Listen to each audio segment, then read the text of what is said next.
Le plan de trading avec Bourse Direct pour bien commencer chaque semaine sur les marchés avec Smart Bourse. Et Romain Dobry qui est avec nous en visioconférence. Bonjour et bienvenue Romain, merci d'être là. Vous êtes membre de la cellule info d'experts de Bourse Direct. On parle avec vous des grands équilibres de marché, du rapport de force également sur les marchés avec les indices et différentes classes d'actifs qu'on passe en revue chaque lundi avec vous Romain.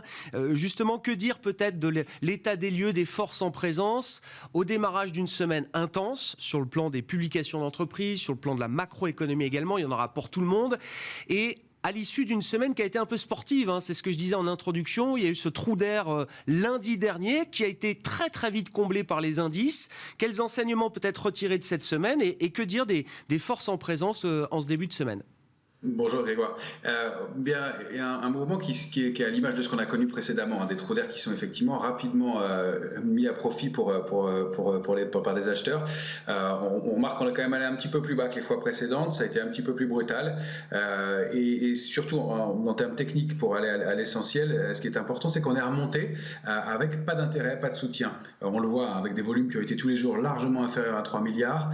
Et puis surtout une position ouverte, une position nette spéculative sur le futur CAC 40 qui n'a fait que diminuer. Donc à la clôture de lundi dernier, 6295 points, on avait 268 000 contrats ouverts sur le mois en cours. Et maintenant qu'on est aux alentours des donc 6550 points, eh bien, il y a 12 000 contrats de moins. Donc tous les jours, quel que soit le mouvement, un peu de contrats ont été détruits. Donc du rachat de short et pas d'intérêt, pas de soutien dans ce rebond. Donc on a probablement payé le bas. Il y a quelques valeurs qui ont été fait l'objet d'intérêt, mais on sent qu'il n'y a pas beaucoup de force dans le mouvement. C'est toujours un peu cette même logique que les opérateurs se laissent porter, ils ne prennent pas de grosses initiatives. On attend un peu. Il y a peut-être quelque chose qui se dessine doucement qu'on va évoquer tout au long du plan de trading, c'est le retour des technos. Des technos au sens large, mais évidemment des gars de femmes dans cette grosse semaine, comme vous l'indiquez, avec évidemment c'est celles qui vont être au cœur de l'attention. Et justement, les opérateurs ont peut-être anticipé un peu ce mouvement-là en allant chercher pas mal, notamment les fameuses GAFAM, puis les valeurs technologiques en Europe aussi. Il y a donc quelques secteurs qui s'en sortent un petit peu mieux, qui font un peu l'objet d'intérêt, mais globalement c'est un peu sans tendance, un peu prudent, et on voit le manque de soutien. Du côté de la position ouverte, enfin du ratio de couverture sur les options, l'alerte de la semaine dernière a réveillé un petit peu les couvertures et les opérateurs qui se sont couverts légèrement, mais on est vraiment dans une ambiance estivale. La position ouverte sur les options est faible, et même si le niveau de couverture a été un peu rehaussé, on est dans un ratio de portefeuille couvert, mais avec une position ouverte modérée, donc un marché qui est pas très vulnérable, mais qui se laisse porter, des investisseurs qui ne sont pas complètement stressés, pas complètement prudents non plus. On le voit sur le mois de septembre où c'est assez complaisant.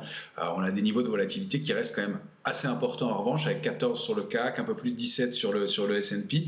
Donc c'est un marché qui n'est pas complètement détendu. Ce sont des opérateurs qui ne sont pas complètement endormis, même s'ils préfèrent payer les creux, mais en tout cas ces niveaux-là, ils les achètent pas. Sur le plan technique, comment est-ce que tout ça se traduit, Romain? À commencer par nos indices européens, on peut prendre le DAX allemand comme indice de référence et puis le CAC 40 parisien, bien sûr. Est-ce que techniquement, on est dans quelque chose d'assez neutre là aujourd'hui? Oui, tout à fait. Le DAX est un bon exemple, puisque depuis le mois de mars, le DAX ne fait rien ou quasiment rien. Il a évolué depuis le mois de mars dans un trading range de 6% environ, donc au-delà de 14 950, pour aller buter sur une résistance importante à 15 810 points. Vous devez l'avoir sous les yeux, le trading range, et donc vous voyez une oblique violette qui est au milieu. Cette oblique, c'est la borne haute du canal haussier de long terme du DAX. Donc on accumule proche de cette borne haute, même au-delà pour l'instant, et plutôt dans la partie haute du trading range, donc plutôt dans la moitié haute du trading range, au-delà des 15 496. Donc c'est plutôt un signe de force. On voit en revanche qu'on a rompu le canal haussier qui était actif depuis plusieurs semaines, et on l'a rompu il y a maintenant quelques jours. Donc la dynamique haussière, on n'a pas réussi à la reprendre, mais c'est plutôt un signe de neutralité dans l'immédiat, trading range, pas beaucoup de force sur cet indice, et puis surtout un indice DAX qui vraiment est neutre et ne bouge pas, contrairement au plus haut qu'on pourrait observer. Il ne se passe pas grand-chose, mais cette accumulation en partie haute, c'est plutôt un signe de force. Bon. Que dire du CAC 40? Si on regarde le futur CAC, alors on traite sur le futur juillet désormais. futur août même Août, bien maintenant. sûr. Oui, oui, oui. Futur J'ai un mois de août. retard. Août, ben, on est encore en juillet et ça va être intéressant effectivement, mais voilà, l'échéance est passée. D'ailleurs, le mouvement a eu lieu post-échéance, comme encore une fois, donc un marché très technique. On voit que l'indice, là c'est une photographie du futur CAC 40 en 14 heures, on voit que l'indice a effectivement bien rebondi sur son niveau de support important, 6250,5, on l'avait évoqué plusieurs fois il y a quelques semaines, on s'est installé au-dessus et puis on est allé le retester assez puissamment. Toujours un marché extrêmement technique, même si encore une fois on déplore donc ce manque d'intérêt. En revanche, on a fait quelque chose d'important, c'est qu'on a réussi à aller déborder cette oblique que vous avez en noir, baissière.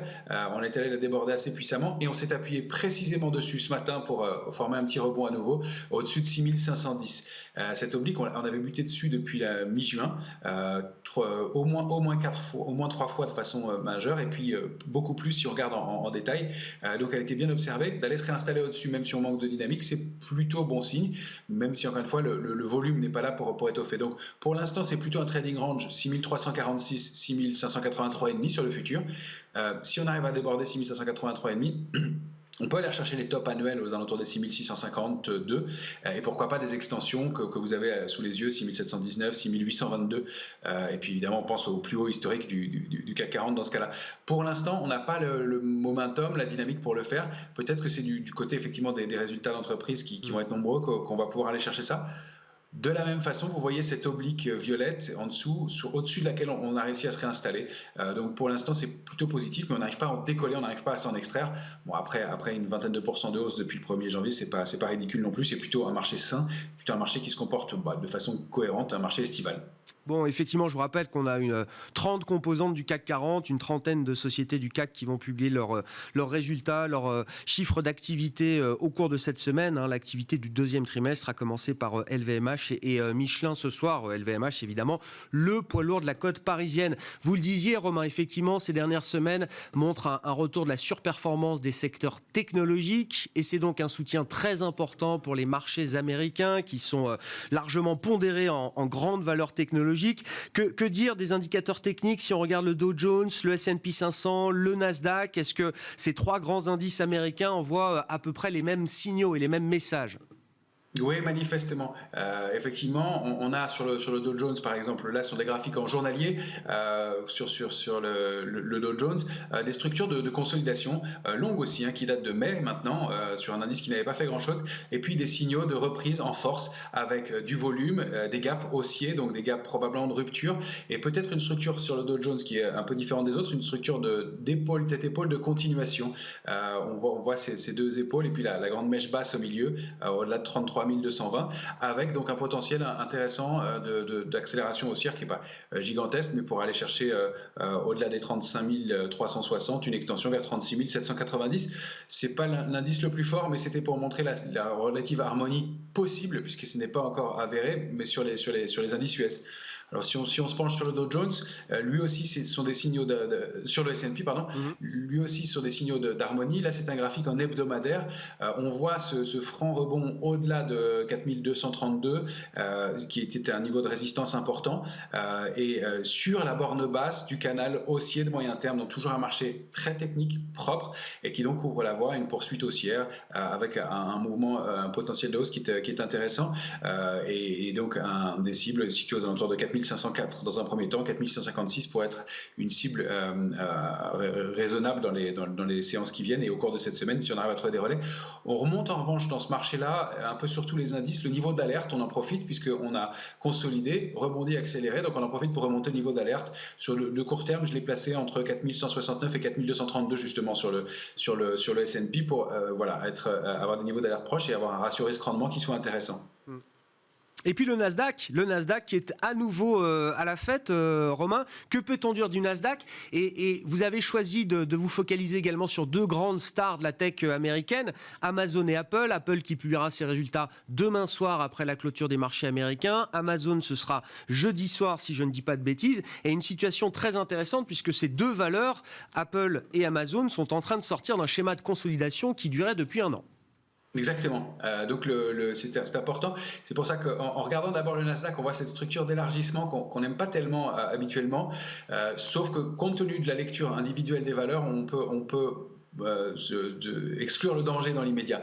Le Nasdaq, là, en journalier que vous avez sous les yeux, est effectivement toujours à l'intérieur de son canal haussier de moyen terme. Il a évolué proprement avec une tendance calme et précise à l'intérieur du canal. Il y a eu ces petits doutes de la semaine dernière et puis une réactivation haussière, le franchissement des 15 000 points de la même façon, avec, on note dans la réactivation haussière des gaps, donc gaps de rupture probablement, peut-être déjà de continuation, et puis un volume qui est venu étoffer tout ça. Donc on surveille cette petite structure qu'on n'aime pas beaucoup. Pareil, de la même façon, le niveau d'alerte de court terme, il est à 13 770, on l'a remonté un peu. Le niveau d'alerte de très court terme, il va se situer donc sous 14 594, qui sera vraiment le premier signal, le premier niveau à ne pas rompre. C'est même pas une alerte de court terme, ce serait vraiment une alerte intraday. On n'est qu'à 4 séances de cette zone-là. On a le droit de faire une petite pause dans l'attente des publications qui arrivent. Et donc effectivement, en allant zoomer, alors on n'a pas pris toutes les GAFAM parce que ce serait trop long, mais sur Amazon, un graphique mensuel cette fois-ci, là vous avez une structure qui est vraiment intéressante avec Amazon qui consolidait depuis l'été dernier, depuis donc juillet 2020, à l'intérieur d'une trading range de 1873, 3554, et qui là cette fois-ci est en passe. C'est un graphique mensuel, donc on le saura fin juillet, mais qui est en passe et qui sort avec du volume de cette zone de consolidation qui est très, très nette et assez propre, donc, et qui s'ouvre un potentiel de progression complémentaire de l'ordre d'une quinzaine de pourcents par rapport au cours de clôture de vendredi soir, donc pour aller viser aux alentours de 4234. Alors l'alerte aussi elle est courte, 3554, ce serait la réintégration du trading range et le retour à l'intérieur des bornes de ce range là. Ce n'est pas dramatique non plus, ce serait l'invalidation d'une sortie haussière, mais on va préférer clôturer au-dessus de 3554. De la même façon, Apple a eu à peu près le même genre de structure. Elle a évolué à l'intérieur plutôt d'un triangle rectangle cette fois-ci, et on en est sorti là assez franchement au-dessus de 136,84. On le voit assez nettement, la structure en noir que vous avez sous les yeux, donc 136,84 est un support, mais je l'ai mis en noir pour bien dessiner le triangle rectangle. C'était une figure haussière qui est assez fiable en plus quand la sortie se fait comme ça de façon assez puissante, et là la première cible c'est 152,90, ça laisse plus beaucoup de potentiel, mais l'extension et la cible légitime de la figure c'est 174,50, donc de l'ordre de 17% encore de progression sur le titre. Et donc quant à Amazon, à Facebook et Google, elles sont dans des structures haussières affirmées toujours, avec des franchissements de plus haut historique, donc un mouvement qui est plutôt fort globalement, et peut-être effectivement le retour de ces technologies qui n'étaient pas en panne, mais qui consolidaient depuis quelques temps maintenant. Bon, une phase d'hibernation peut-être qui se termine pour les GAFAM, phase de consolidation d'un an pour Apple et Amazon, à confirmer avec les publications qui sont attendues cette semaine, à commencer par celle d'Apple mardi soir. Romain Dobry qui était avec nous en visioconférence, membre de la cellule Info d'Experts de Bourse Direct, chaque lundi à la mi-journée dans Smart Bourse pour le plan de trading.